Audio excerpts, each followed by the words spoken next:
राम राम जी। एक बार श्री गुरु नानक देव जी जगत का उद्धार करते हुए एक गांव के बाहर पहुंचे और देखा वहां पर एक झोंपड़ी बनी हुई थी।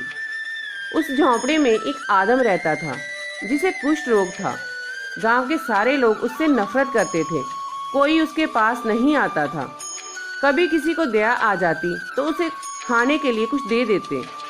गुरुजी उस कोढ़ी के पास गए और कहा, भाई हम आज रात तेरी झोंपड़ी में रहना चाहते हैं, अगर तुझे कोई परेशानी ना हो तो।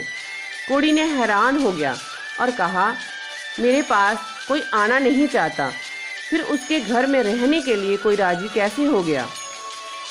कोढ़ी अपने रोग से इतना दुखी था कि चाहकर भी कुछ न बोल सका, सिर्फ गुरुजी को देखता ही रहा। लगातार देखते देखते ही उसके शरीर में कुछ बदलाव आने लगे, पर कह नहीं पा रहा था। गुरुजी ने मर्दाना को कहा, रबाब बजाओ, और गुरुजी उस झोंपड़ी में बैठकर राम नाम का कीर्तन करने लगे।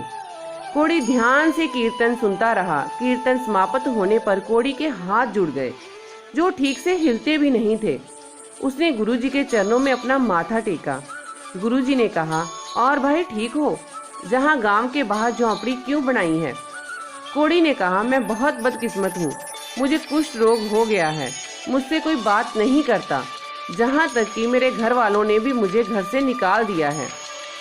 उसकी बात सुनकर गुरुजी ने कहा, नीच तो लोग हैं जिन्होंने तुम्हें छोड़ दिया है, दया नहीं की और अकेला यहाँ पे झोंपड़ी में छोड़कर चले गए।